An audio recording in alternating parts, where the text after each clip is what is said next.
Hey everybody, welcome back here to another episode of In the Zone. I'm Giancarlo Aulino, joined as always here with Chris Martelli, and this is going to be a podcast episode where we're going to be talking a lot about WrestleMania because next weekend is WrestleMania 39. They're going to Hollywood again, and just like the last time they went Hollywood, Rey opened up. He took on Eddie Guerrero, and now Eddie Guerrero's apparent son, Dominik Mysterio, is going to be taking on Rey to avenge his father, Eddie, at WrestleMania this time around when they're in Hollywood. But Chris, we first got to start with SmackDown last night because Rey finally decked that little boy, and the crowd went insane. Like, this was a kind of pop where it was building for a long time, and they got the kind of reaction they wanted, and he accepts a match for WrestleMania. What were your thoughts when you saw this all go down? I absolutely loved it. I got to give Dominic all the credit in the world. I think when he first turned heel, when he low blowed Edge, and then he's that clothesline to Ray way back at Clash at the Castle. I wasn't really keen on the long term build with him being a heel, but then you slowly see him gradually gain more confidence, get a little more of a heel character, and being with Rhea Ripley and Finn and Damian, I think really has helped him. And yeah, like week after week, this guy's saying, you're a deadbeat. You didn't get me the right car. You've missed like half of my life because you're always on the road. And finally, enough was enough. He yelled in Ray's wife's his mom's face, saying "shut up," and he came out and he just clocked him right in the face. And the best part of it, Aulino, to me, is just Michael Cole on the commentary saying like, "Oh yeah, yeah, I hit him." It was so perfect. I think this match is going to be very, very good. I know I'm always the guy, Aulino, to complain and say that I don't know if Dominic is ready for this match, but he's going up against the guy that's headlining the Hall of Fame, Rey Mysterio. I think this is going to be maybe not similar to what Eddie and Ray was at WrestleMania 21, but I think this is going to be a match where probably going to be a solid 8 minutes. I hope the storytelling, though, does not take away from the actual technical wrestling, because I do think Ray and Dominic want to put on a pretty good wrestling match here. But yeah, the storytelling has been elite. I know whether you want to believe it or not, Dominic goes to jail, he changes a bit, gets a little more of an edge. I just love it. To me, honestly, when I look at this card, I think of the long term build. I think this one, other than the bloodline storyline, I think has gotten probably the most attention. So yeah, it's Rey Mysterio, man. Like, he's headlining the Hall of Fame. Dominic is what, 25, 26 years old. He's got he's got a long road ahead of him. I think this match is going to be unreal. But Aulino, I got to ask you, because I'm not too sure. I want to hear what you think. Who do you got winning this one? I was thinking about this, like, as maybe this could be a way for Ray to slowly go into retirement, but I think this could be a long-term thing. I think this could be the first of maybe 2 or 3 matches. I'll say that Dominic might take a loss here if it's just like clean finish, but right now I'll say Dominic wins the first one, does something to piss off Ray even more, and then we see a second match, maybe at Backlash in Puerto Rico. And I think there's going to be a rematch coming up. I think this won't be the end of this feud. I think Ray and Dominic have really done a good job in getting fans invested in this whole turn and making Ray that sympathetic guy that everyone's rallying behind. So I could see them go at it again. So I'll go Dominic right now with some help. He'll get the win, and then Ray will get the clean finish down the road. Yeah, that's what I think too. I think, Ray already has his moment. He's going to be headlining the Hall of Fame at this WrestleMania. I think it's going to be an even bigger moment, not only for Dominic, but for Ray to put his son over in a WrestleMania match. I think that's something that Ray's always wanted to do.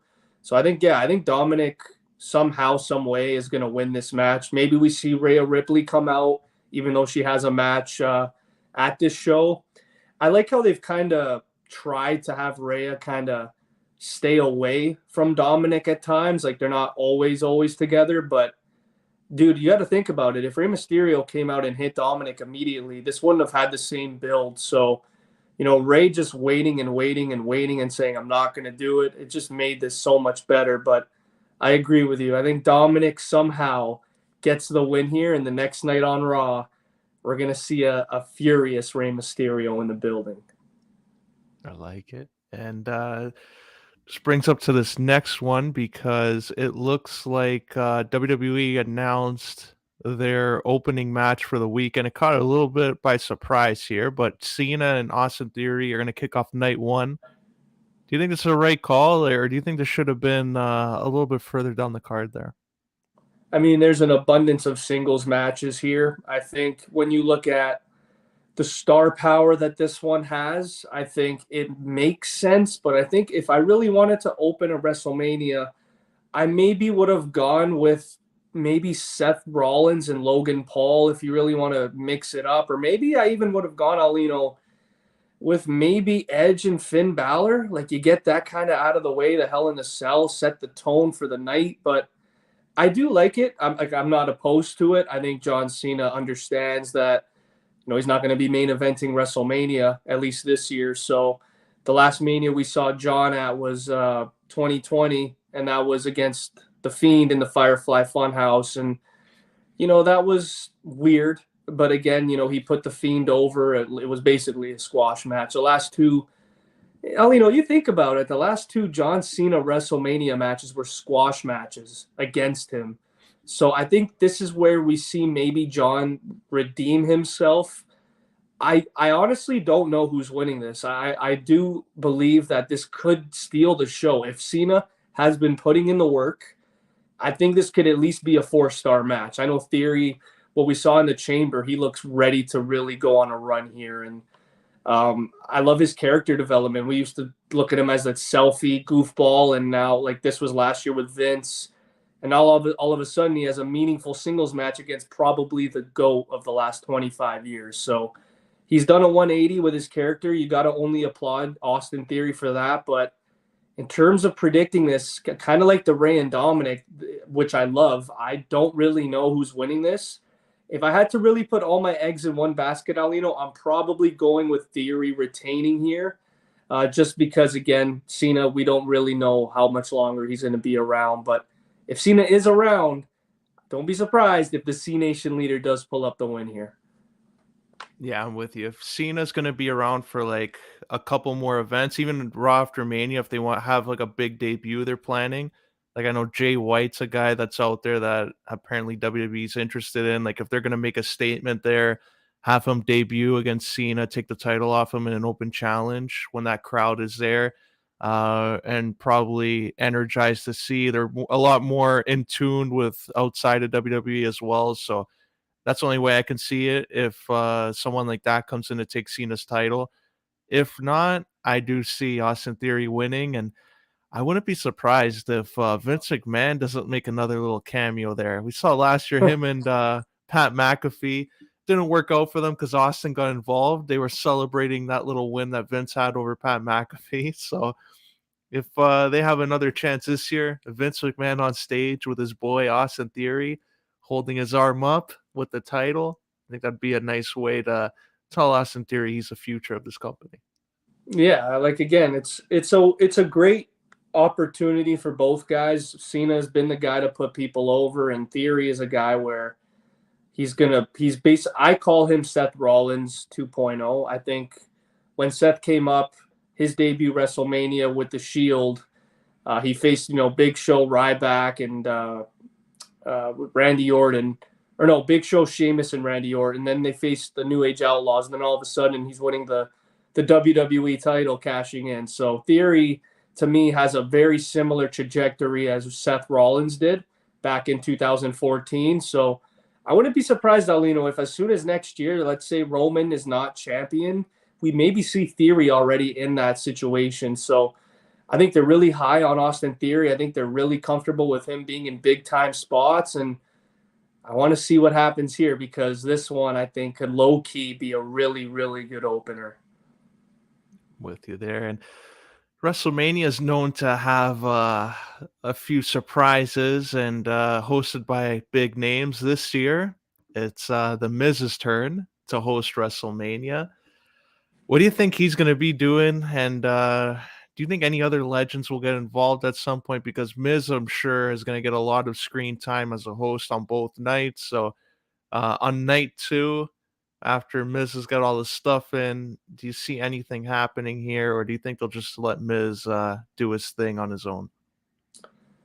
I think the Miz at this point, you're looking at. I mean, I'm looking here at the match card. I don't really see him fitting in anywhere here. I think he'll have a lot of cameos backstage, whether it's with Stone Cold, whether it's with maybe a surprise like a John Morrison we see again, and they kind of tease like a tag team. The only match Aulino, which obviously makes sense because he's been kind of a part of the build, is in the Logan Paul Seth Rollins match. Maybe he comes in if it is on night two. If it's night one, I'm not necessarily sure yet, but that's the only thing I can kind of see. Maybe we see a back-to-back years where Miz screws Logan Paul and turns on him. So I think at this point, though, I'm comfortable with either or of him being a face or a heel. I think he would be over as a face, but at the end of the day, The Miz has just been known to be one of the better heels in the company. And, you have, like, I can only imagine, Aulino, this again to me is like, it's just, this is like a fantasy matchup for me. Let's say Cena wins. Let's say he beats Theory. Next night on Raw, you have The Miz come out, and you have The Miz versus John Cena for the United States Championship, turning back the clocks to 2011. Like, to me, like I'd love to see Miz win the United States title and beat John Cena for it, because then again, you could then have the Miz go off against maybe a Dawkins, go off against the Montez Ford, go up against maybe a Theory. You have Miz turn face. There's just so many possibilities there.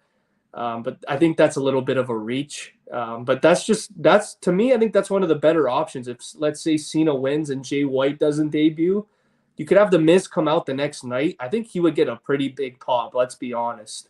Miz versus Cena, I think that would be that. Like I can't believe I'm saying this, man, because like we've been watching wrestling for so many years. That that feud would have a nostalgia feel to it because it happened so long ago. So that's just something that I'm keeping my eye on. The Miz next night on Raw. If there is an open challenge, I would not be surprised if we hear "Awesome" come out on the speakers. Yeah, I like that idea because he would make that title relevant. Look at He the would. Intercontinental title. Look what he did there. So maybe that title could use a Miz holding it for a while and taking on those guys like a Montez Ford if he becomes a singles guy, and get some heel heat on himself, put those guys over. We saw what he did with Johnny Gargano when he first came in on the main roster. It was working because he got the crowd who was dead during that segment to chant Johnny Wrestling, and unfortunately never did anything else with that. We saw what he did with Dexter Loomis, and Oh, I think there's possibilities there. So that would be a good idea. In terms of other guys, LA Knight is getting huge pops every week, and he's going to be in the Andre the Giant Battle Royal. Him and Bobby Lashley are in there on Friday Night SmackDown. Do you see these guys getting anything at WrestleMania, or do you think, unfortunately, the booking is going to have them on SmackDown only? I think it would be pretty darn cool. I know it's very hard to happen, but let's say on Friday night you have both of them, the final two, and they get and the battle royal situation where it's a tie. They both land at the same time. Okay, it's going to be determined at WrestleMania. We'll have Lashley versus LA Knight. Winner wins the trophy. I think that would be probably the best case for these two guys. I think LA Knight, I've been saying this since the Bray Wyatt feud. I knew he was gonna become. I knew he was gonna be a winner in that feud. Like nobody really knew who he was. A lot of people were still gravitating toward the excitement of Bray coming back. It's like, oh, who the hell's this LA Knight guy? We really don't know who he is. The week after week, when he starts spitting on the mic, he spits flames, man. He's one of the better promo workers in the game. So it's no surprise that fans are behind him now comfortably. Like this is a guy that's getting cheered every single time he comes out, even at live shows, man. I've seen some clips, the ovations he's been getting.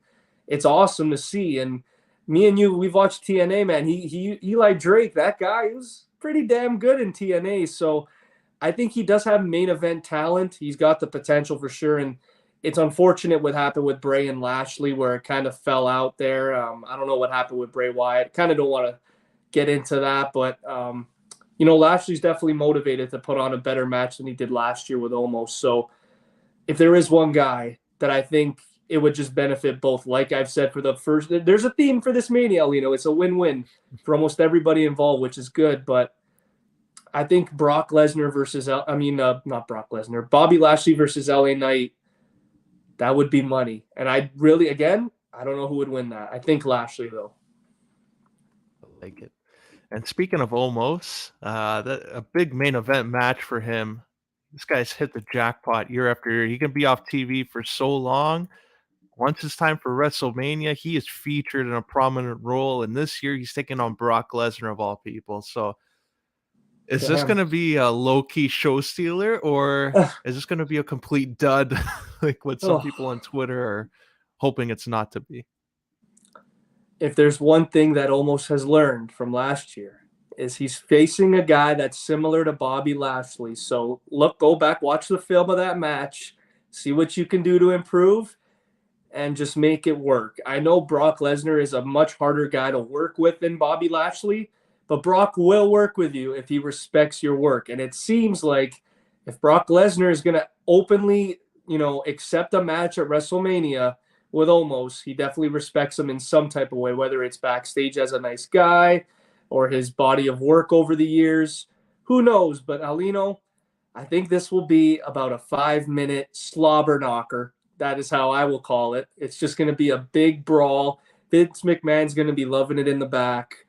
I do think, though, if there is one thing that we're going to get out of this, it's that Brock Lesnar is at the twilight of his career, and I think he might start actually putting people over. I'm not saying Omos is going to win this, but I would not be surprised at SummerSlam if we see maybe a heel, maybe not a more prominent heel at the moment, but I wouldn't be surprised if Lesnar starts stringing up some losses in the near future, because I love Lesnar. Last year was all about him at WrestleMania with Roman Reigns. I love how he's kind of taken a step back here. Alino, I know you will definitely agree with me. I think we would have loved to have seen Brock Lesnar versus Lashley here in a maybe no DQ, but I think Almost does have the potential to stir something here. And I'm very looking forward to seeing MVP as well with his involvement. So, Aulino, but I do got to ask, because Almost and Lashley are kind of linked. Do you see, let's say Lashley and LA Knight is not a thing. Do you see Lashley coming out here, like maybe after the match and beating them down? Or because I feel like that's not done yet. I see it happening here. I think WrestleMania would be perfect. Like, I'm kind of surprised that with MVP on main event and like all those backstage things that they post online, Shelton Benjamin and Cedric are aligned with them, but not on TV, like with Omos. So it kind of leads me to believe Lashley's just the only one that hasn't agreed to it yet. And I think at WrestleMania is when he comes around and sees, you know what? I think as a Hurt Business, we can make this happen. I think almost maybe takes a loss here to Lesnar. Lashley comes in, picks up that program again, and then the whole Hurt Business realign. And we see almost join the Hurt Business with Lashley as the leader again. I think that would only benefit too, because Lashley, we saw him as a face. I mean, it was what, face versus face with Lashley Lesnar. Like they were kind of both just badasses. And I miss Lesnar. I mean, I miss Lashley with the shades on, man. Like when he was the WWE champion as the heel, that was probably his best work. And like you said, man, like since he came back, his first feud was with Elias. This guy, ever since coming back, he's been money. He's improved so much over the last, basically since the pandemic. Lashley's just completely just become an elite player again. So yeah, I'd love to see that, man. You see the Hurt Business going up against Brock Lesnar. That'd be crazy.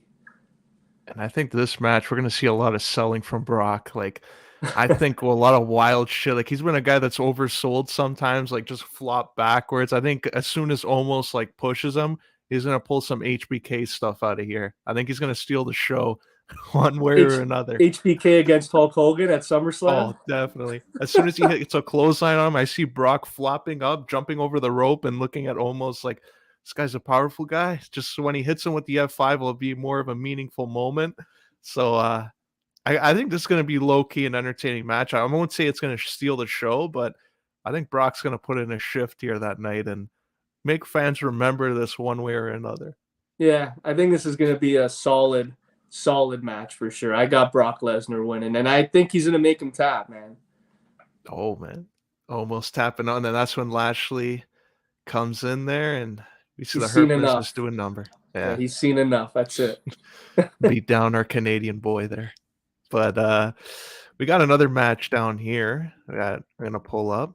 Speaking of Canadians, we got two there, but the first one we'll go to is this return of Lita and Trish Stratus. Lita and Becky Lynch are the tag champs, taking on Damage Control. We got Trish coming back. How do you see this one playing out? Because of all the tag matches here, like we got those showcase ones, I don't think they're gonna have that same effect on the crowd. I think they won't be really into it, but I think this one is gonna get a lot of attention, and I think the crowd will be more invested in it.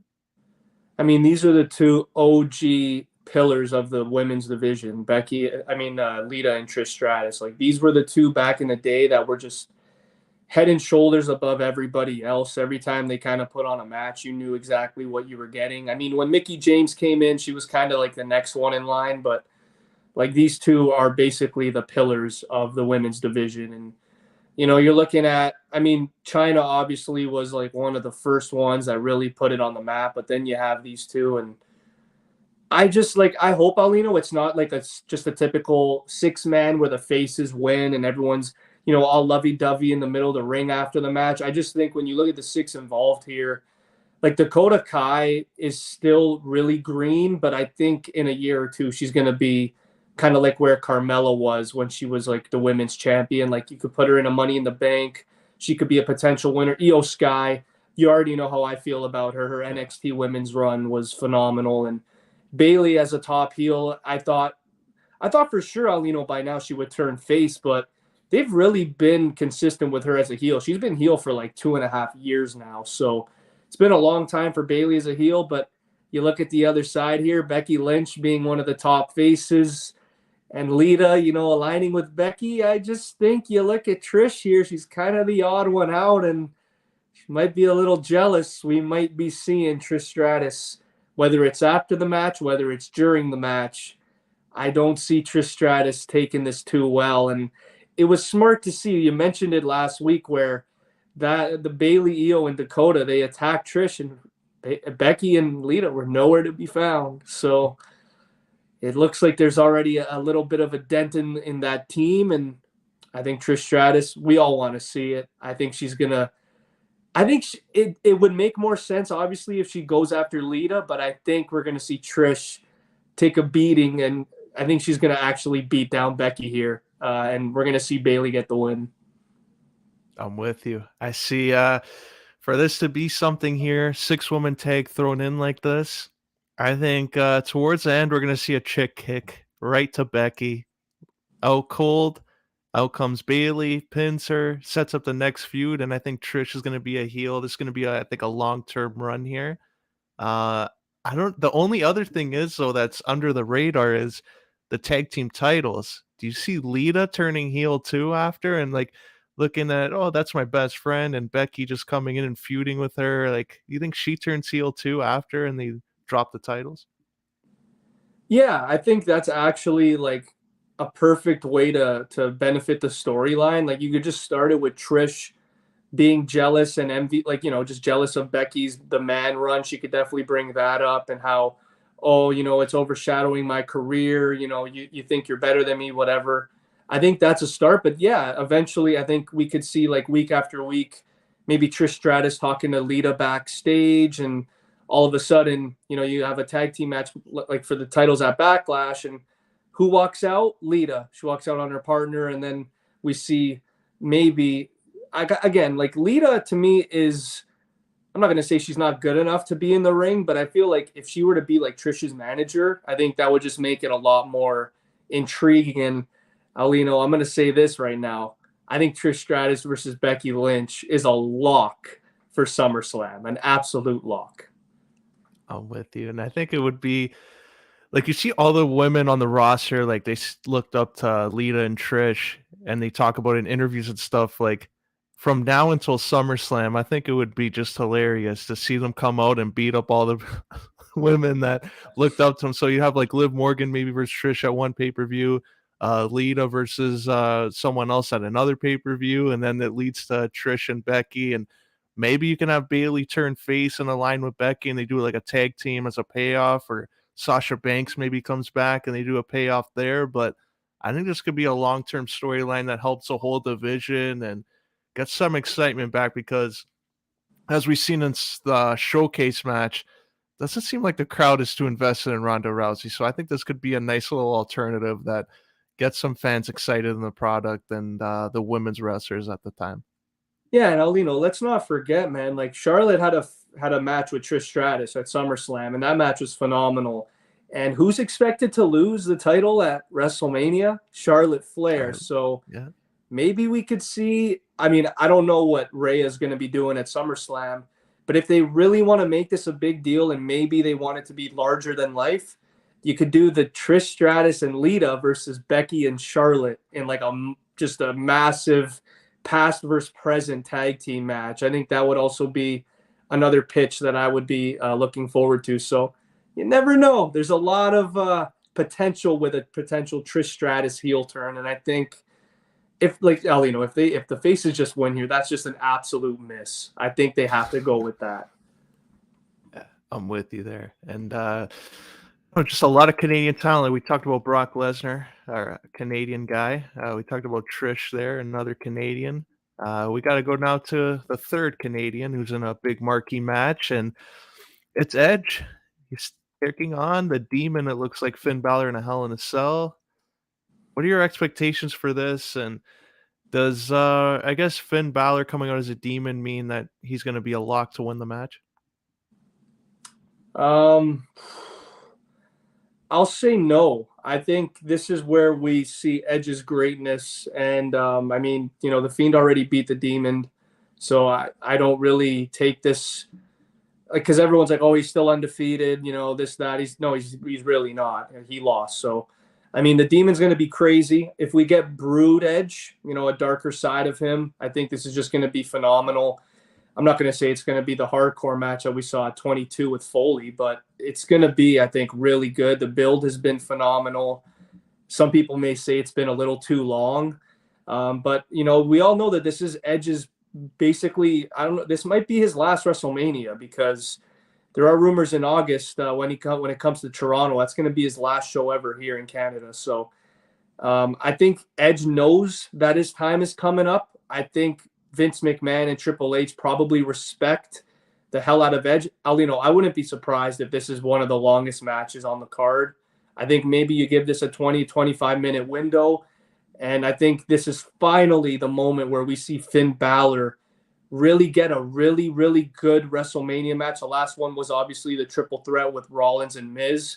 I think this is going to be the one where we look back at Finn Balor's catalog of matches, and it's like this one might be a top 5 on the main event roster. So I got Edge winning this one, as I think he kind of should.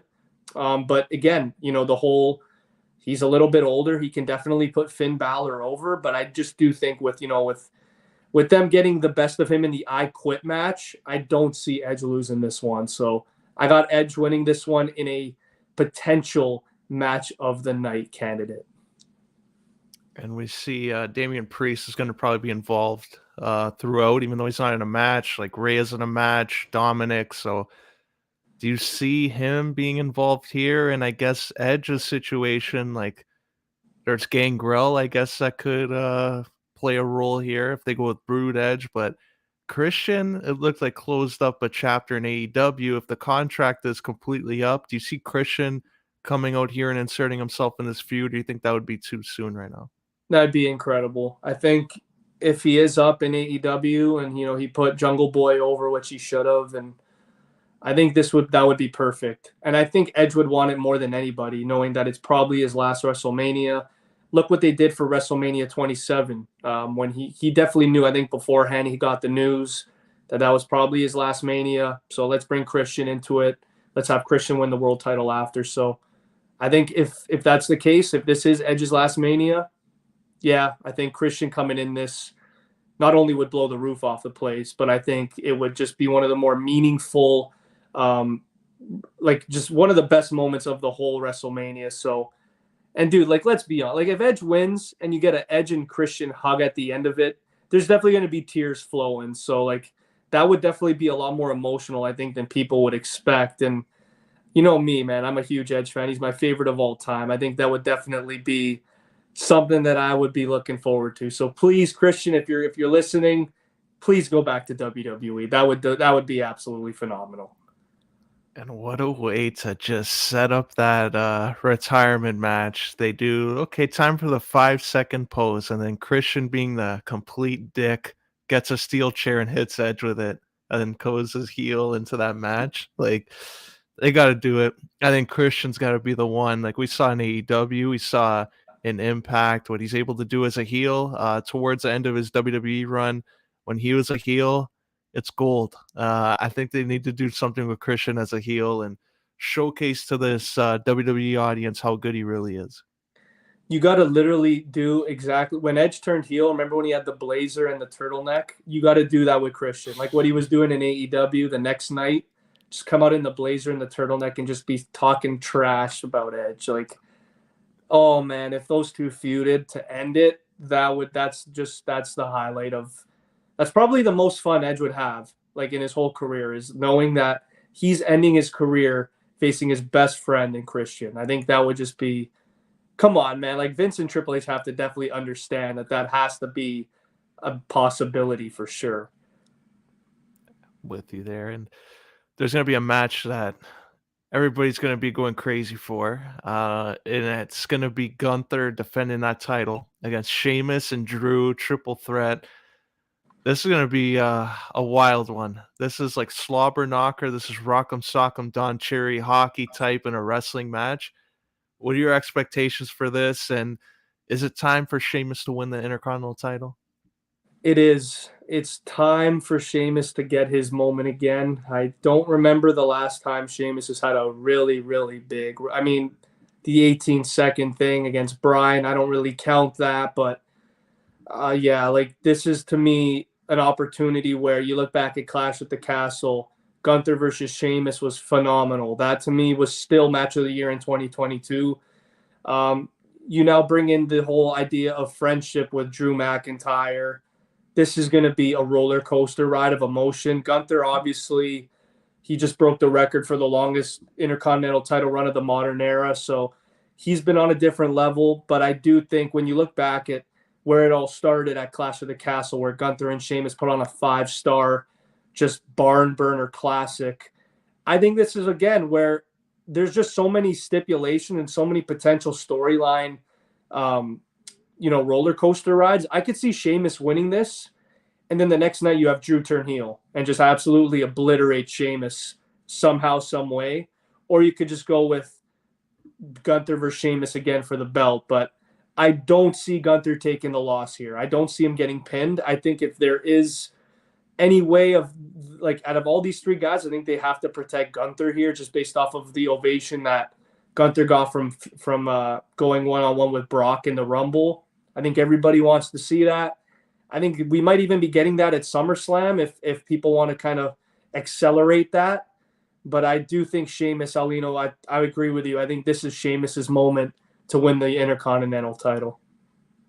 Yeah, I agree. And I think it's perfect that it's triple threat so Gunther can still be protected. He doesn't have to take the loss. He can have Sheamus maybe or have Drew hit a Claymore kick on Sheamus, take him out for a bit. Gunther hit his finish on Drew, and you have Sheamus just come in with a bro kick and then pin Drew at the end. So that can also start that feud. Sheamus gets his moment.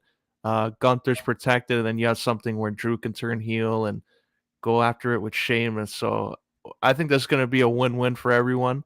I know LA Knight, when he was involved in it, a lot of fans thought they should have just added him for the make it fatal four-way, but I don't have a problem with this match, and I think they're gonna steal the show on either night one or night two. These guys are gonna go at it, so I got Sheamus winning the title too. Yeah, I think this is going to be a top 3 match of the night for sure. No doubt about it.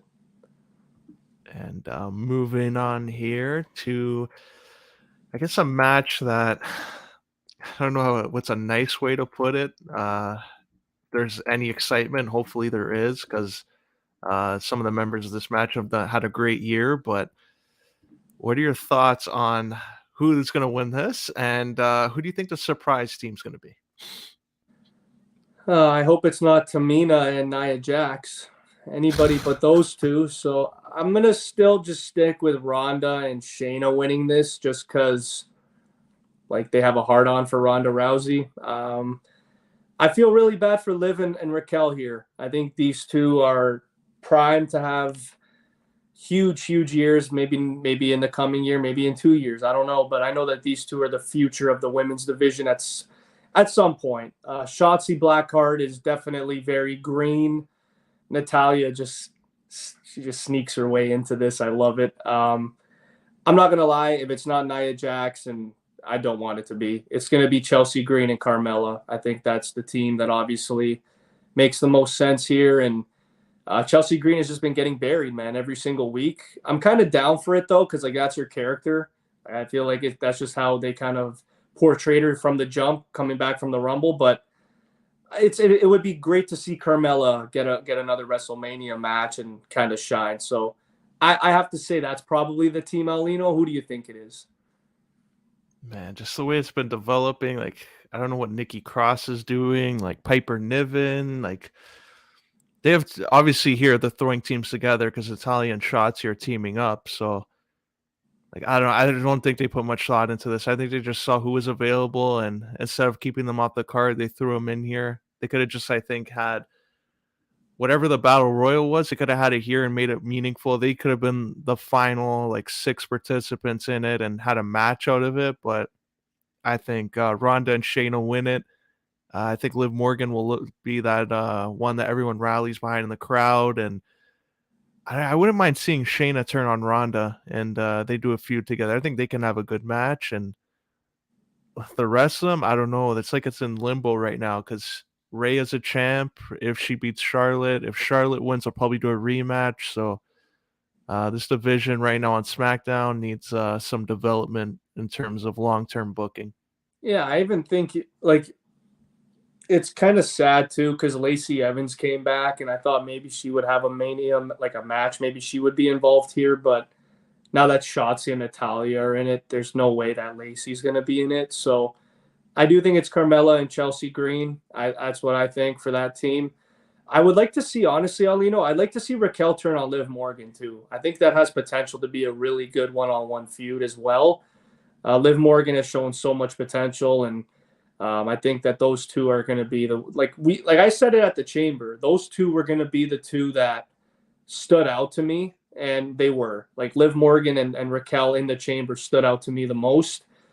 And I absolutely love how, like, regardless, like, since she won the title and she's kind of been on a tailspin, she's still going to be at WrestleMania. She's still going to put it she's going to put it all on the line there. So I am intrigued though with Shayna and Ronda. I think, like, let's say the whole Trish Stratus and Lita thing happens and they drop the titles probably to Shayna and Ronda.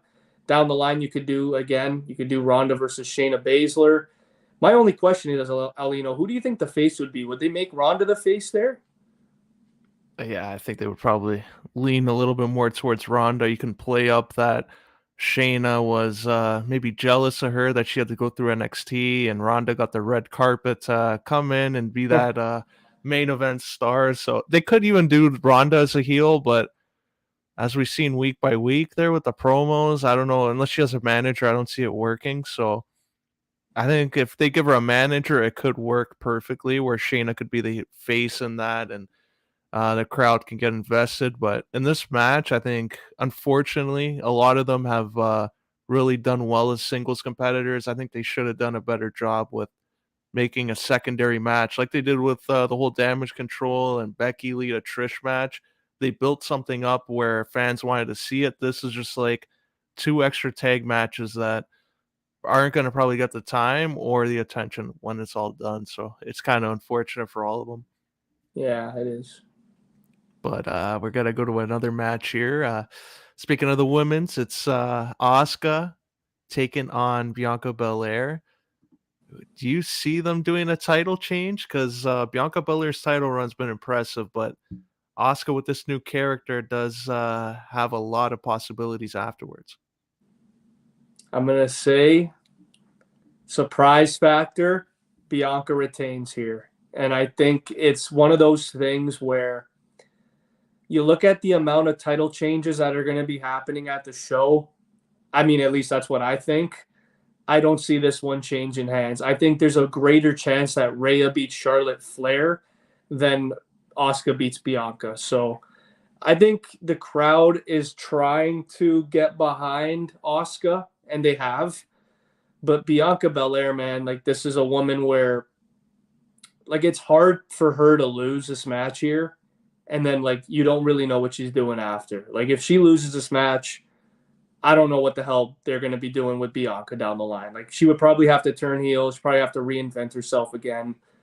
And I feel like WWE is not ready to do that. So I think it's just easier to have this Asuka character chase a title and have the fans kind of get behind her instead of Asuka being the champion, getting stale relatively quickly just to have her maybe lose down the line to Becky Lynch. So you know what? I don't know if you agree with me, Aulino, on this one. A lot of people probably won't, but I think this match is going to be phenomenal regardless. It's not going to be better than Becky and Bianca from last year, that's for sure. And if it is, this is going to be one of the greatest manias of all time. But I do think we're going to get a surprise factor here where Bianca, I think she's going to beat Asuka clean. Yeah, I see it. I think this could be a way that Asuka can lean into being a heel after this. So I know there was a little bit of confusion when she returned. Like, is she going to be a heel after the Royal Rumble? And when they were building this matchup, when she was going to challenge Bianca after that Elimination Chamber, there was some like confusion of what is her character in this situation. But I do see something where Bianca Belair is going to get the win, and maybe on Raw we'll see Asuka go back to being a heel. Obviously, with it will be more impactful than the whole Kabuki Warrior storyline when she was a heel. I think this will be more effective, and I think that's what they're going to build on for the next pay per view when they have Backlash. So I got Bianca retaining, and then those two going at it again. Yeah, like I'm not gonna say like she's gonna hold it a lot longer, Bianca. Like I wouldn't be surprised if Bianca wins here and then she loses it at Backlash to Asuka. It's Yeah. just I think looking at the situation with all the title changes potentially, I just think this is the one where they look at it and they're like, okay, well this is gonna build Asuka more as a heel if she loses. It could even build more heat down the line to maybe have Bianca turn heel, just so fans are getting tired of her run. So I think Bianca winning here is actually it makes I think more sense than Asuka winning. And speaking of title changes, we could see one, hopefully in the main event of night one. The Usos taking on the Good Canadian Kids, Kevin Owens, Sami Zayn. This to me should main event because of the story and how invested everyone is, but you never know. What are your thoughts on this match? And is it time for the Usos to drop the titles? This match is going to be phenomenal. I'm telling you right now, this is going to be one of the better tag team matches that we've seen since the New Day and the Usos in those unbelievable matches back in 2018. Like this is going to be phenomenal, Aulino. Get ready for this one. Like this to me, Jey Uso has improved tremendously in the ring. Jimmy Uso has always been the wild card, but he's always delivered. I remember back in the day, Aulino, like this is going back to like 2014. Remember when it was the Usos taking on the Shield at Money in the Bank, and that was like one of the better tag team matches that I can remember. And this was like 9 years ago. So like the amount of experience that they've gained and just the improvement from both of them, and you're going up against the hottest faces in the company right now, specifically Sami Zayn. Everyone's saying KO is going to turn. No, not yet. Oh man. Maybe down the line, but not yet. I think this is where we see the confetti rain down when Sami Zayn pins Jey Uso or Jimmy at some point. But Aulino, I'm telling you right now, this is going to be one of the greatest matches on the whole at WrestleMania this year. You look at the four involved. This is going to be fireworks, and I wouldn't be surprised if there's fireworks after the match when KO and Sami Zayn win. Yeah, I'd love it. I think it's time. They can always do that whole heel turn that they did in NXT on the main roster here with Kevin Owens and Sammy. That could also lead into maybe next year, but I think for right now, it would make sense to have them win the titles. Sami Zayn's been a big part in this whole bloodline storyline, and his match with Roman, where a lot of people thought he should have won it, and now this could be a great way to put the title on him, let him run with it on the tag team scene. So I'll go KO and Sammy, and there's also a lot of feuds. Like they can have the title on Raw. When Tommaso Ciampa ends up coming back, that would be another one. Him and Johnny Gargano can team up again and go after KO and Sammy. The Usos can go at them again. I think there's so many possibilities if you take the titles off them now. And I think Jey Uso is going to be involved in a different program when this WrestleMania is over. So I think Jey, in terms of the Usos, he's really delivered. When this whole bloodline storyline began, it was him and Roman. So I think Jey deserves a lot as a singles guy, and I think he's going to get that after this. So I'll go KO and Sammy. Yeah, I agree. I think there's one guy benefiting from a loss more than anybody on this whole show. It's Jim. It's Jey Uso for sure. Do you think Solo is going to be involved in this, or you think he'll be used more for the main event with Roman and Cody? More for the main event. More for the I main like it. event. I like it. I'll pulling up this next match that we're going to see here. That I know it's probably penciled in for the main event of night one, but obviously, I think it should be the tag match. Do you think this Charlotte versus Rhea Ripley match had a lot of steam built up now in the last week, especially with Charlotte's promo last night, to warrant that spot? Or do you still think maybe the tag match would be better suited to close out the first night? Definitely the tag match, just based on the bloodline storyline dominating like all of 2022, basically from May till now. It's been A plus plus all around. And buddy, we got to talk about, if you think about the bloodline storyline and you talk about the Royal Rumble and the Chamber and how big both those pay-per-views felt, like that, like I don't think I've ever talked more about a Royal Rumble the last 10 years as much as this one, with potentially Sami Zayn winning it, and he wasn't even in the Rumble. Just to add him to the Elimination Chamber and have him turn on Roman Reigns, like it was like, to me it was just phenomenal. Like the fact that he turned on Roman at the Royal Rumble, that was the biggest, one of the biggest pops I've ever heard. And then you have the unbelievable, like to me right now, dude, Sami Zayn and Roman Reigns, that match was phenomenal. That was just near fall after near fall. And then you even add, Jey Uso, getting involved, and, Sammy coming up short. And it was just so, so good. And you have, Roman beat him with the chair. And it was so awesome. I love Charlotte. I love Rhea. These two are phenomenal. They're gonna, like, Rhea, I think, is winning this year. I think this is gonna be a culmination for her. I think this is a big, big moment for Rhea Ripley. And it's funny because Aulino, they've actually hinted at her being a face like the last couple weeks. I don't know if you've seen that. They've kind of hinted at her. She's taken on like she faced Bayley a couple weeks ago, and I think a lot of fans really were behind Rhea Ripley as a face. Do you see Rhea Ripley turning face down the line if she were to win, or do you think this is where we see Rhea Ripley go on one of the most dominant heel title runs? Because I'm going to just basically bluntly say my prediction, Aulino. Rhea Ripley, she dethrones the queen here. Yeah. I was just looking at comments that pulled up. I'll pull that out in a sec. But yeah, like I agree with you. I think Rhea Ripley should be going over here. I think this will be happening. I think that's why Charlotte came back to win the title so soon. And that promo though that she cut, like leaning into the Ric Flair, it's giving like a heel turn vibe. So I think she'll drop the title, and there's going to be someone else, maybe Liv Morgan, where she's going to target and be like, you know what? I've been out, and this is who the fans are getting behind, someone like that. So I think Charlotte and Liv Morgan could be a big feud on SmackDown if you want to get people behind that, as Liv Morgan tries to get back into title to contention, and Charlotte can be more of a heel, because that promo where she said that ends it off, diamonds are forever, and so is Charlotte Flair.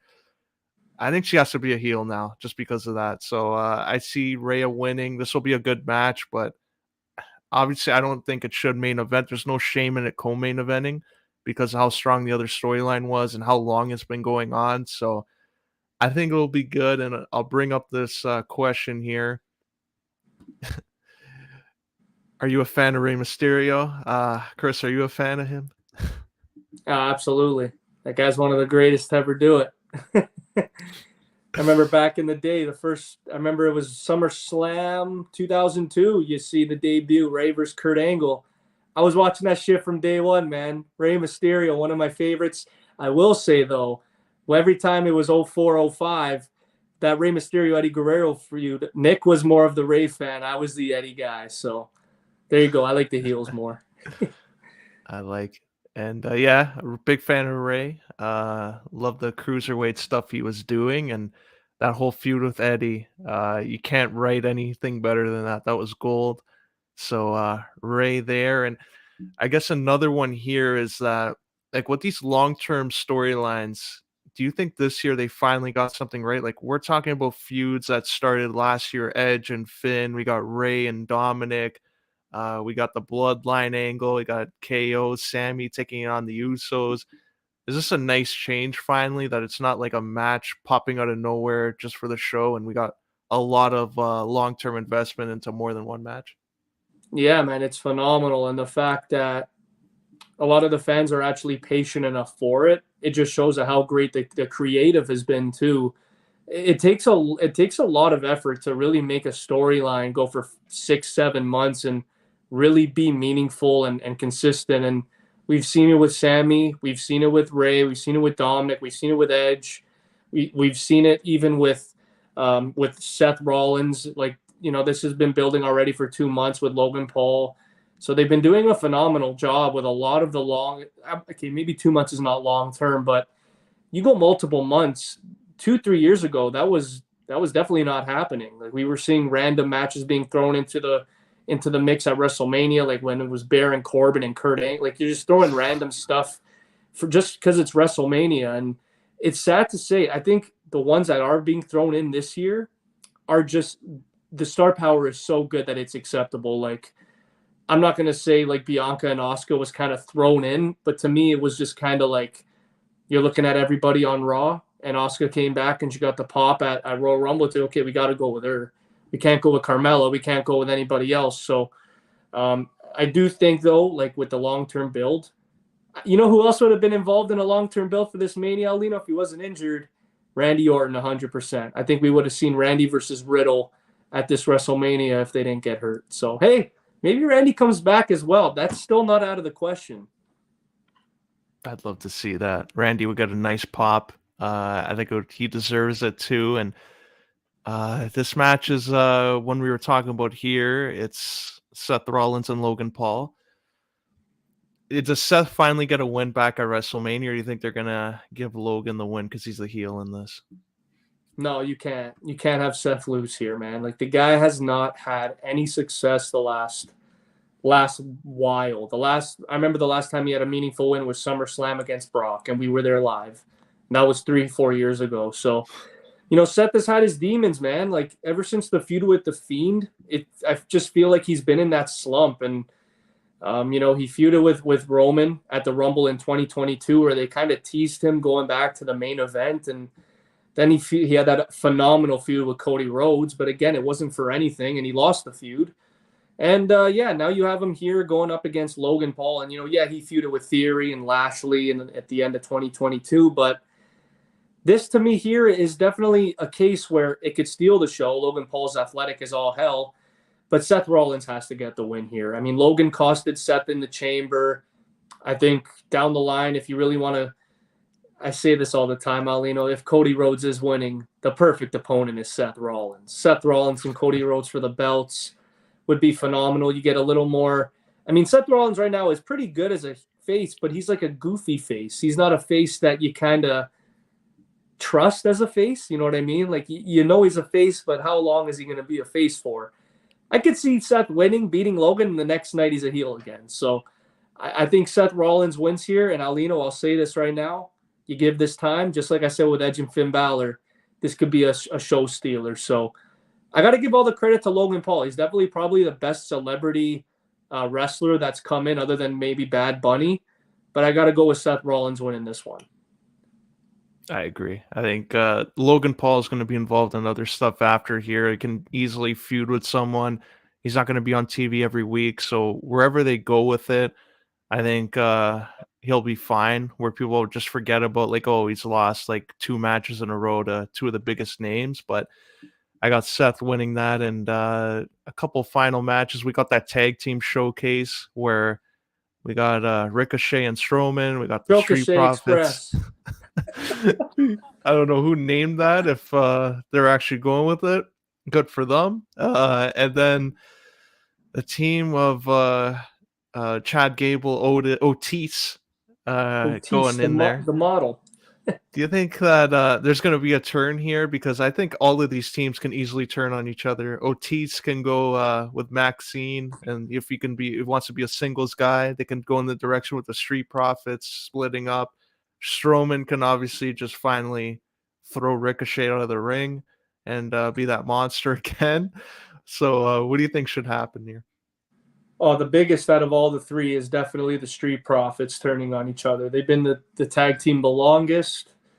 Um, I think Dawkins and Ford are ready for singles runs. We saw in the chamber how over Ford is. So I think even the match he had on Raw against Theory was phenomenal, Ford. But I think Dawkins is definitely underrated. I think this is a guy that can definitely become a heel. I want to see Dawkins turn on Ford more than Ford turn on Dawkins, because I know Ford is more of the guy that is better on the mic.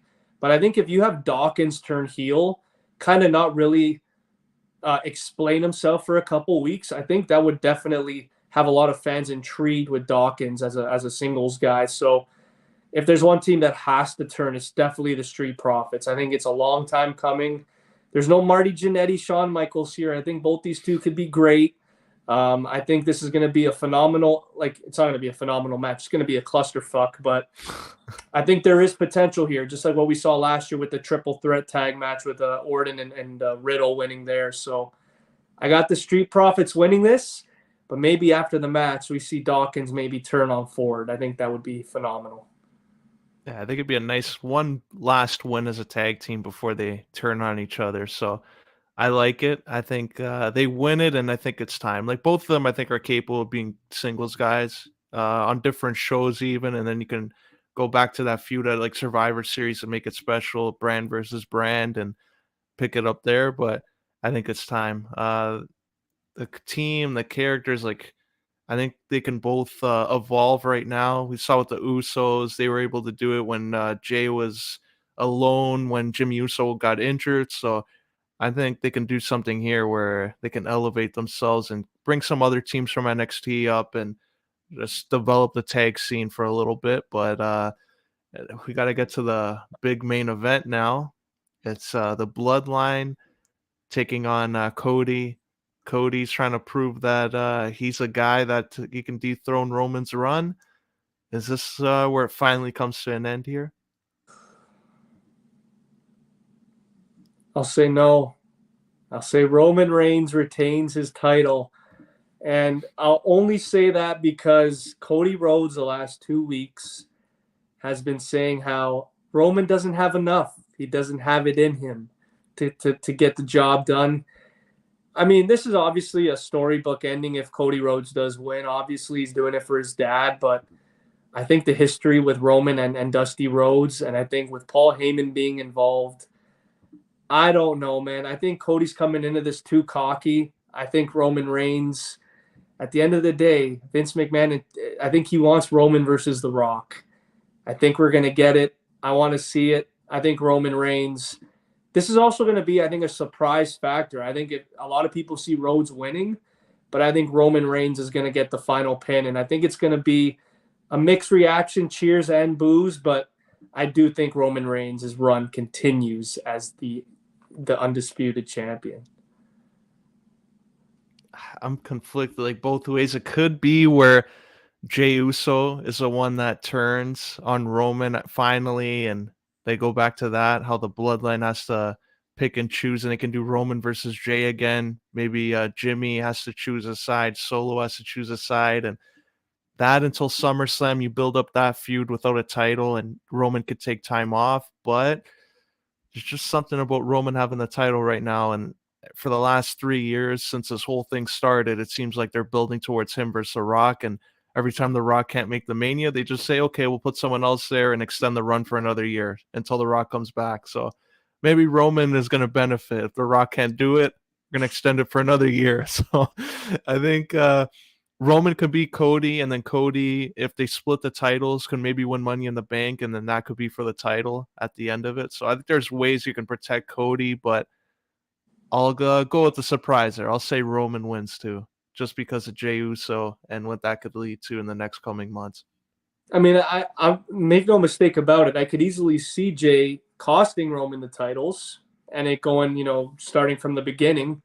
But like I don't know if Cody's the guy to do it at a WrestleMania. And this run has been so monumental where you're going to look back at history and say, well, Cody Rhodes came back. He had pec injury, came back, won the Rumble, and then just ended the greatest run that we've seen. So I love Cody Rhodes. He definitely deserves to be in the spot he's in right now. But like Roman Reigns he's one of the GOATs, man. Honestly, this run has just been something that I never thought I would witness in the modern WWE, where you actually it's accepting to have a 3-year run. Like I never thought that would be a thing, especially when Punk had it for 400 whatever days. So The Rock ended that run. Maybe The Rock ends this one as well. So I gotta go. I agree, man. I think Roman Reigns somehow, some way, whether you like it or not, I think Roman Reigns is winning this one. And on the flip side of that, let's say Cody wins it, crowd goes crazy. Do you think that's when they like, you know what, take advantage of the moment as a face, turn him heel right there, and then you have Cody just wanted to win the title and end that story, but what he really is a guy that just always hated and was salty that WWE made him be Stardust and not Cody, and then he can be the champion and be a heel at the same time.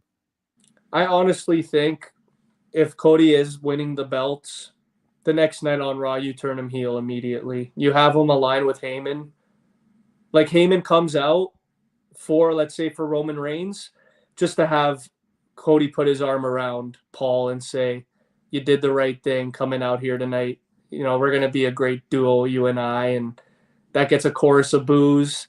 I think Cody Rhodes being a heel, man, and you could see, like, I'm not going to say Cody Rhodes could do what Chris Jericho did in '08 with, like, the suit and, like, being all business, but I think that would actually work and do wonders for Cody Rhodes because we see Cody Rhodes, man, I didn't think he would be this good on the mic. He's actually very, very good on the mic. So you could have Cody Rhodes as a heel on the mic coming out week after week with those both belts.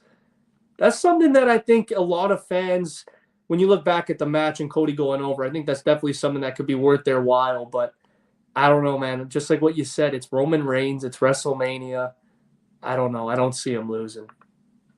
And just thinking of like what's developing right now in WWE and look over at AEW, what's developing there. Could we see something where Kenny Omega, like this is a sales pitch, put the title on Cody, and then Kenny Omega signs with WWE and first feud is Cody Rhodes? Absolutely, yeah, man. He's must see Kenny Omega. He's like the guy that can run any company. You could give him the keys, and I think anybody would be okay with it, even Vince McMahon. So, yeah, I think that's a great pitch. I think you've said this multiple times, and I agree with you. Like Cody Rhodes, the fact that he goes from AEW breaking, like basically mocking Triple H in his debut, and then all of a sudden now you have a meaningful, probably the most important match in the last 20 years. When you really think about it, like this match is probably in my eyes bigger than last year's Lesnar Reigns match. I honestly think it is, just because again you're talking about like legacies here with like the whole Anoa family, and with Dusty not being here, and Cody doing it for him. I think so, man. I think this is a pitch for Kenny to go over, whether it's SummerSlam, whether it's the Rumble. I think they're definitely trying to build some roots from the ground up with Kenny going to WWE. Love to see that. Would be like interesting, like AJ and Samoa Joe a few years ago when they were facing off for the WWE title, and you're like, yeah, 5 years ago they were in TNA for the TNA World Title, and now they're in WWE for the WWE title. I think that'd be a similar situation where you look back and like these two guys were part of the reason AEW started, and years later in WWE. I think that would be something interesting to keep an eye on there. Oh yeah. As I'm pulling this up here, we'll end that note on the wrestling side of things, and we got to talk about the Leafs because, man, Mitch Marner has been the MVP. Like, on a team with Austin Matthews, who was a 60-goal scorer last year, Mitch Marner has came in and hasn't lost a beat. He's carrying the offense for this team, scoring highlight reel goals, back checking, just a pest on the ice to deal with. Do you think a lot of media members owe this guy an apology? Oh yeah, man. Even in the All-Star game, he was like one of the best guys out there. So Mitch Marner, man, there's a lot of competition on the wings. Like you have Pasternak, you got Kucherov, you got Kaprizov, you got Ovi, obviously. Like there's a lot of competition, but mark my words, Aulino, this year he has been a top 3 winger, no doubt. Like he's at 94 points, I believe, in 72 games. His career high, I think, is 96 or 97, and he had that in 1920. I think this is where we finally see Mitch Marner return the favor, man. Like last year, Matthews had 100. This year, Marner's going to get 100, and Marner's already a top 10 all-time Leaf scorer, like in points. That's crazy to think. He's 25, 26 years old. Sky's the limit for Marner, honestly. To me, he's the best playmaker in the league. I know a lot of people are going to, raise their eyebrows when I say that, but you look at it night after night, what this guy has been able to do, creating chances. Nobody creates more chances. Okay, maybe McDavid and Draisaitl, but other than those two, like I don't see anybody creating as many offensive chances as Mitch Marner. And Marner has made Bunting a player. He's made Jarnkrok a player. He's made Tavares get a little bit rejuvenated. So, we talk about like the greats in the game that help people improve, like Crosby and McDavid. Marner is almost in that category now. So, I mean, he's not Crosby or McDavid, but Marner does make his teammates better. So, yeah, a lot of the media members, they owe him an apology, no doubt about it. Yeah, just like when Phil made players in this league, like JVR and Joffrey Lupul, Marner's doing the same.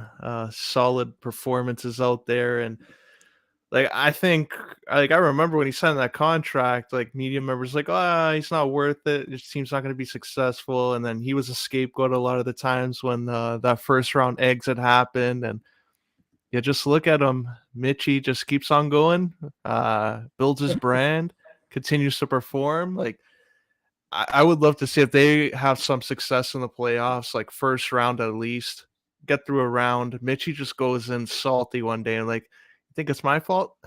Pulls the Phil card. And just like some of you guys were writing that you basically wanted grinders in here. Trade me for someone defenseman, someone who hits a lot. Basically, you wanted him to get traded for a guy with like 4 teeth and just 10 points to make your team better. This guy coming in, scoring goals, getting points. Mitchie deserves a lot more recognition, and I think if the team has success, you'll finally get that respect. Yeah, another thing too that I've really realized with Mitch Marner specifically this year is I never pegged him as a top 10 player in the league the last couple of years. I thought he was like maybe top 15, like maybe 16, 17 cuz we forget how many great wingers are. Like I didn't even mention Rantanen, and like the guy's Yeah. just an absolute machine. But I think this year you're looking at what Marner's been able to do. I think he's finally now a top 10 player in the league. I think he's like 8, 9, maybe even as high as like 6. But Marner, man, you're proving a lot of people wrong because not only is his offensive game at career highs, Aulino, his defensive game he's flourishing. Yeah, there's a couple games he'll cough up a big goal and he'll be the sole reason why, but that's just because he's trying to do too much and the Leafs rely on him for almost everything. So there are times where Marner does make mistakes. We're all human, but for the most part, damn it, man, this guy. I mean, for the longest time, I was saying Willie was our MVP, but no, man, since the All-Star break, Marner has just hit another gear. And just on the other topic, that like speaking of guys tearing it up, like Connor McDavid, I think needs to just save the time at the award ceremony. Just give the guy the award before the playoffs, and just end that whole debate because there's no way that he's not winning that. He's the MVP of the league. He's got 60 goals now. He's scored, which is crazy because he's just all over the place. He has like well over 100 and something points. I think 140. he, yeah, I think he's gonna end with 160 when this is done. That was my prediction before the year. Like this is the Wayne Gretzky type numbers of this era that we haven't seen, and I just think like imagine if he had a winger that was like a proven just sniper only. Like I know he's playing with Hyman, and Hyman's like definitely benefiting and mooching it a little bit here. Oh But yeah. if like this is in the playoffs, do you think Draisaitl is going to be like a winger full time instead of just different situations here and there? Or do you think it will affect Edmonton's progression as a team? I think their top six is good enough to have Nuge as the second line center. So yeah, I think when you go into the playoffs, specifically Edmonton, they're probably matched up right now. I think it's against the Kings again. Kings are a very physical team. I think they got to go offensive heavy. Probably the first line is Draisaitl, McDavid, Hyman. Second line, you got Kane, probably Nuge and Holloway, or maybe Ryan McLeod. I think that would be probably the top six that I would run with. But yeah, the fact that they got Draisaitl and you could plug him in as a winger or a center, same with Nugent Hopkins.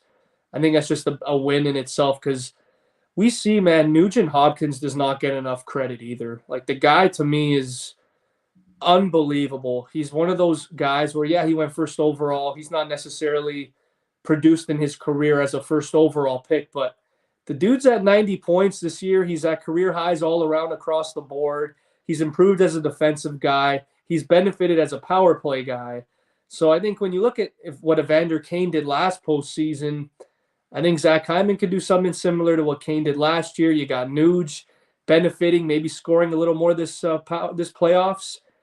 If Edmonton Aulino can get consistent goaltending from Stuart Skinner, watch out. Edmonton could potentially go to the finals. And yeah, this whole playoff race is crazy right now. I know you'll be excited about this one. New Jersey can clinch a spot today, so that could mean that like we're looking at a playoffs without Sidney Crosby or Alexander Ovechkin. Like, what do you think this whole playoff race right now in the East, especially because I think the East is a little bit more exciting finally than the West. For all those years, we saw the West being that dominant conference, but now it looks like the East is like.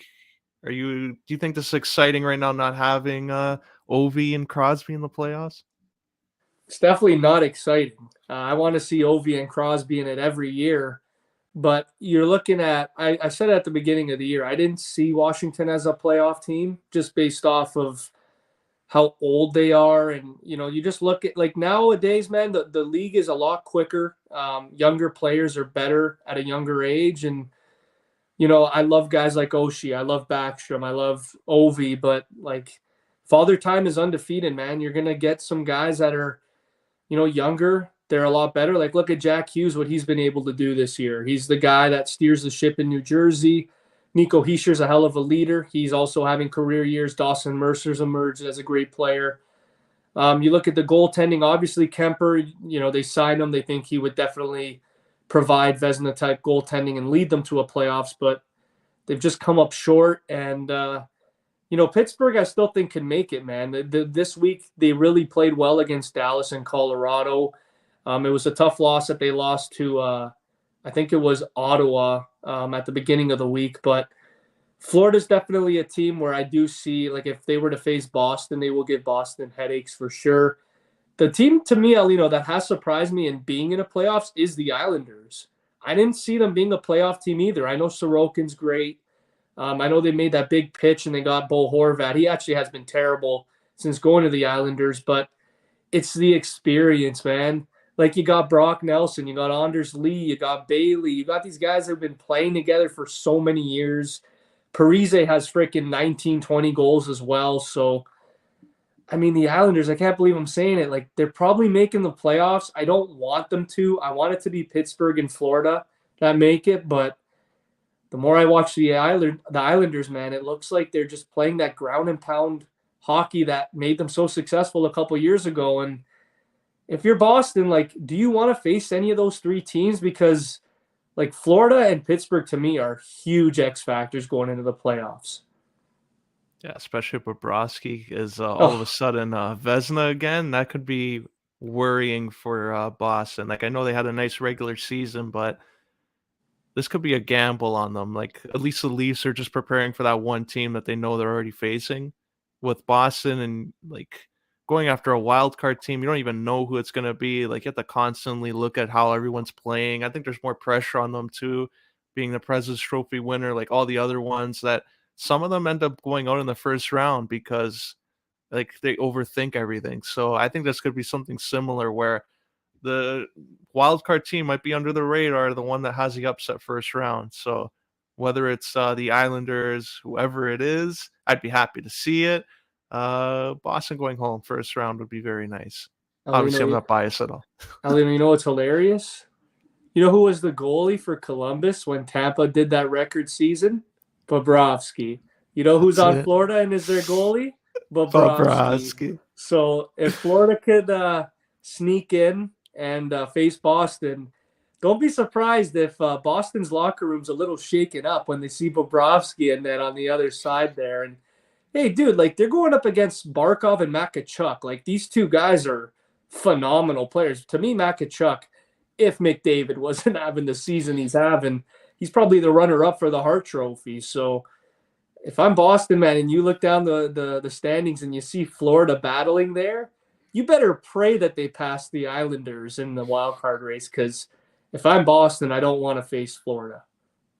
I like it. I hope they do play Florida. That's my hope Let's there. go get Bobrovsky jerseys. Speaking of Bobrovsky and his former team there, Columbus, got the other side of the playoff race is the Connor Bedard race. With Washington and Pittsburgh in there, that could be a little interesting. We saw New Jersey, what they were able to do, like creeping up in the draft rankings that year. They got Heishier and then they got Hughes. So can you imagine if Bedard, everyone's expecting him to go to like Chicago or Arizona, one of these teams that clearly just need to retool, end up getting gifted Bedard, like a Vancouver or a Washington or a Pittsburgh? Dude, my brother's been saying it for so many weeks now. It doesn't matter. Like if you're San Jose, Columbus, Chicago, you're at the bottom of the barrel. He just has this feeling. He's from Vancouver. I think, I don't want to say it's rigged, but if Vancouver were to win and get Bedard, I would not be surprised at all. And just based off the year that they've had, where you look at their team, and Aulino, I've been saying this for 2 years. You know my take on Vancouver. They're a lot better than they show in the standings. They got all the talent in the world.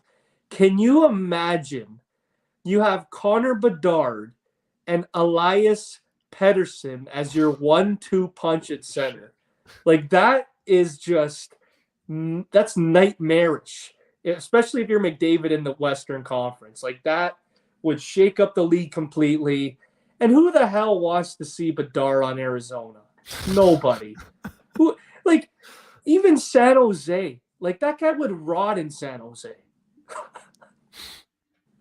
Can you imagine if like I'm just like looking at like video game stuff, Ovechkin, like you see Oh, Washington get it and Ovi just smiling like, can I announce a pick? Can I announce a pick? We want to announce Connor Bedard. And you have Ovi who's already still scoring like 40 goals a year, have Bedard come in, or even Columbus, like you have Gaudreau and Laine, can add Bedard to the mix there on a short-term deal. Like there's under the radar teams. I think the NHL, Bettman should be looking at marketing wise, like Arizona, they are what they are. They're in a 5,000 they're a seat arena joke. that the university doesn't even want them there. Like when the university is saying they don't want a professional team basically there, changing in their facility and doing it and using it, they have a problem in the market. So I don't want to see them in Arizona. I don't want to see them in Chicago. Vancouver would be nice.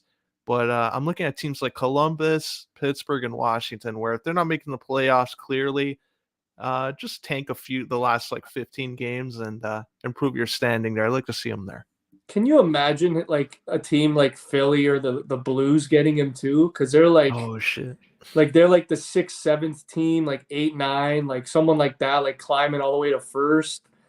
Like if St. Louis were to get Bedard, just based off like trading O'Reilly, trading Tarasenko, that would look like the heist of the century. Like that would be phenomenal for the Blues. But I don't know, man. I'm still really convinced that it's either Anaheim or it's going to be Vancouver that get Bedard. Because, dude, like Bedard and Zegras, oh, God. Like, that's probably the most skilled duo in the league coming out as soon as next year. So we see what Zegras has been able to do. I think they also have McTavish. They have Drysdale. They're trying to build something nice in Anaheim. And, you look back at their legacy, man. Like, they have had Correa, Niedermeyer, Solani, Getzlaf, Perry. I think Anaheim is trying to get back to that where they have a couple star players. Because, dude, I love Anaheim. Like, I've never hated them as a franchise. And I think it's always been beneficial to see a ground and pound series of Anaheim and like LA. I've always thought that those series have been over the top. So I would love to see Bedard either go to Vancouver or Anaheim. And I'm going to predict this right now. He goes to Vancouver. Mark my words right now. I'd love to see that. And it's good. Like, I always hate this idea of like tanking, and when teams make it so obvious, like what Buffalo was doing that year that McDavid was available, Oh, and they made it so obvious. Like, oh, when he got injured with his hand, and they were gonna fly out to see, like, they're okay. Like, let's not get carried away here. Like, make it obvious that you want to win a couple games in the pro levels, and we see what Chicago's doing now. Like, oh, Kane basically wanted to leave, and they wanted a haul for him. So I think look at is there Columbus. yeah, Laine them just got too. hurt now. He's out now for the whole season. Yeah, right, man. Come on. Trade bait. Is there a way you think they can get rid of tanking as we wrap up like the NHL portion here? Yeah, I think so. I just think it's not good for any league. Like they were even talking about it in the NBA too, like how like tanking has definitely made it a lot like less meaningful. Like because you want basketball and hockey to be meaningful the whole year, from October to April. You want it to be meaningful, but with these teams that are just so out of it, like Columbus and San Jose for like and Arizona and Chicago all year, like from February to April, you see the lines, dude. Like if Edmonton faces Arizona, they're like minus 400 favorites. Like it's a joke. Like they win by like 5 goals every game. Chicago looks out of it. The only time I saw Chicago actually look good the last 2 months, Aulino, was like 2 nights ago when they won 5-4 in shootout. And like they allowed 4 goals. Like it's baffling to me. It's not good for the sport. I think they got to get rid of tanking, regardless of how good the first overall pick is.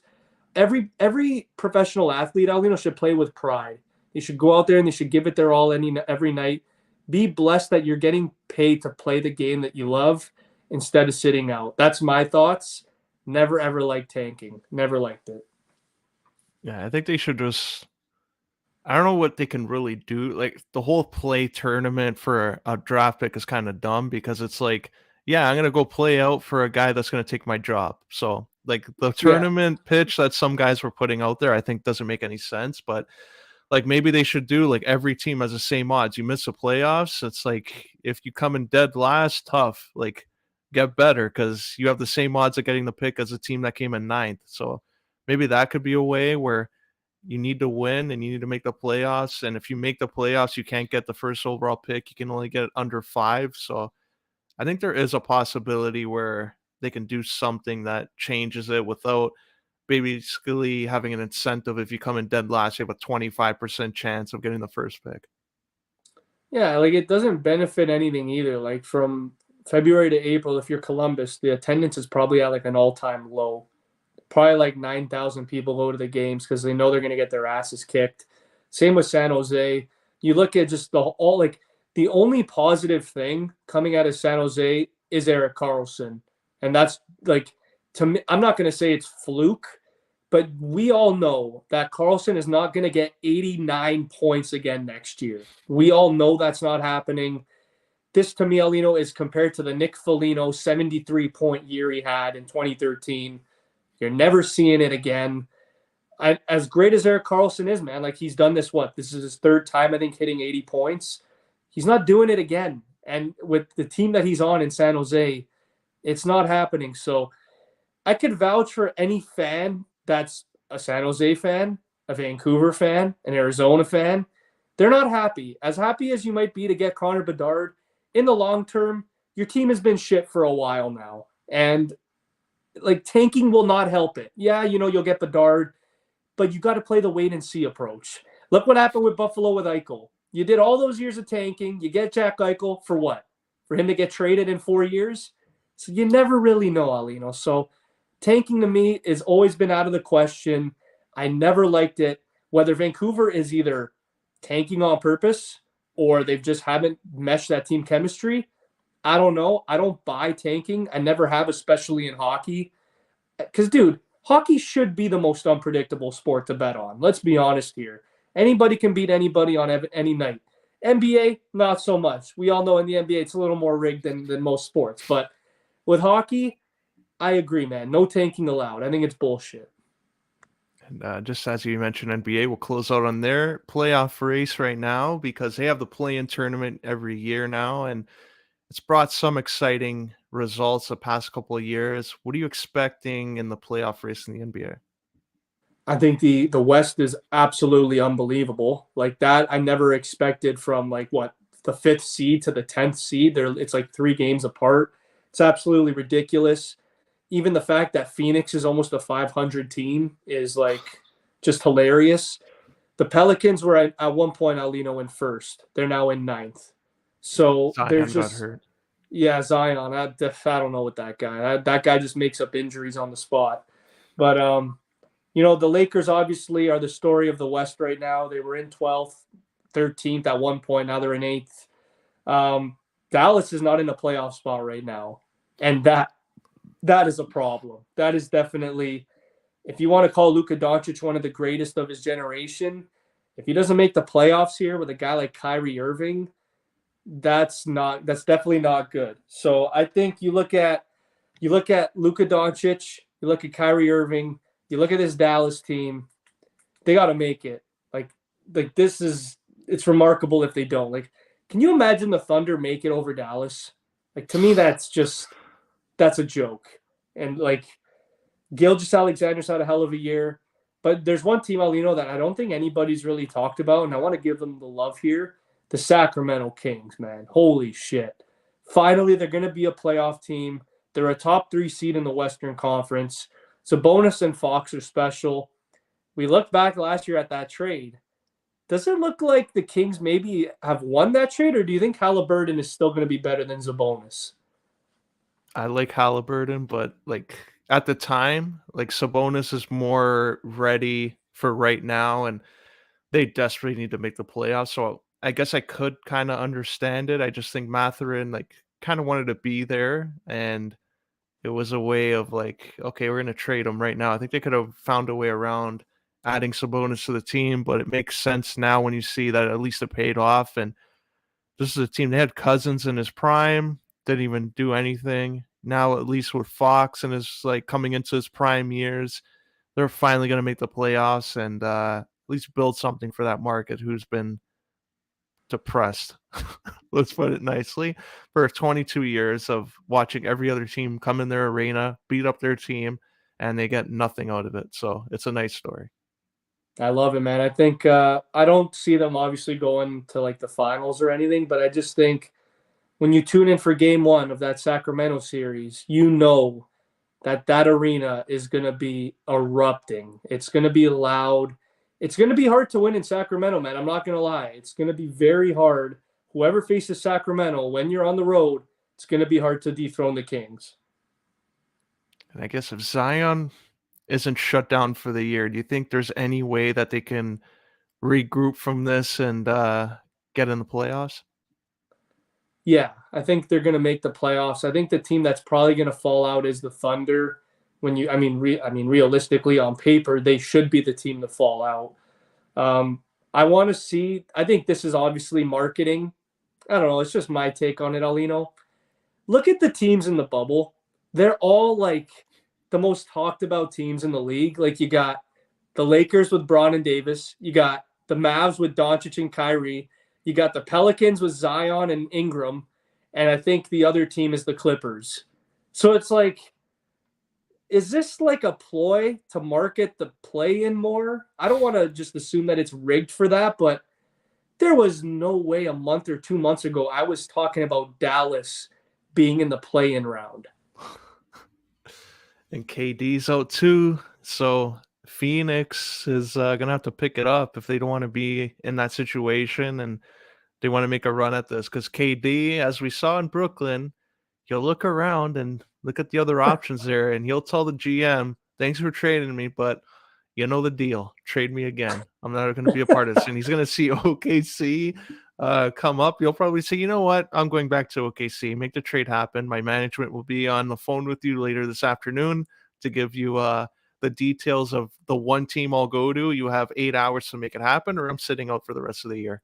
So I think they got to make sure they get this run here because Chris Paul's not getting any younger.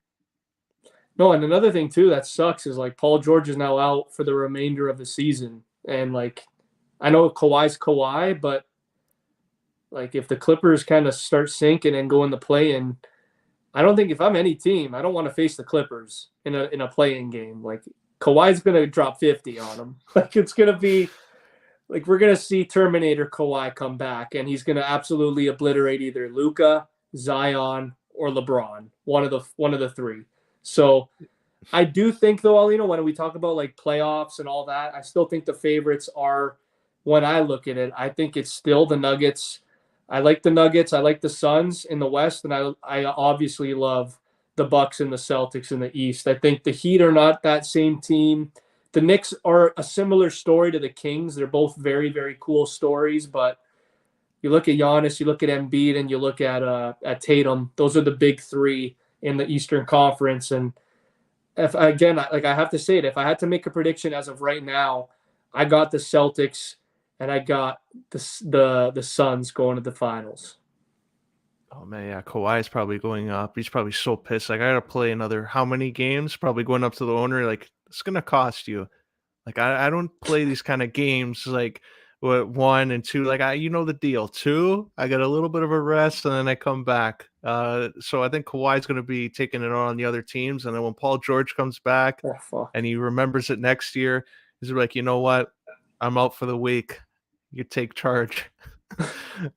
He's only playing the special games. Like, don't get too comfortable out here taking rest days. That's my thing. So I think Kawhi is gonna be motivated here, and I think the Clippers are gonna be a team to watch definitely.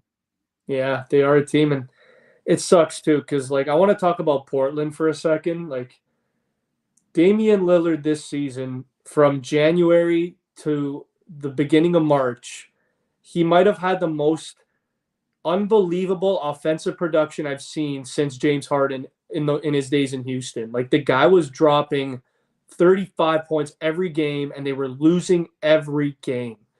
What does Damian Lillard have to do, man? Because I know he had CJ as the number 2 guy. They trade CJ to the Pelicans. And yeah, you know, Simons is great. He does have offensive moments where he'll drop 30. They got Grant in free agency, but is this finally the time, Aulino, on this offseason? You look at Damian Lillard and say, like, if you're Lillard, you say, listen, man, I've been here for 12 years. Get me the hell out of here. It's that time. Do you think it's time for Dame to stop playing the loyalty card, or do you see him being a trailblazer till he dies?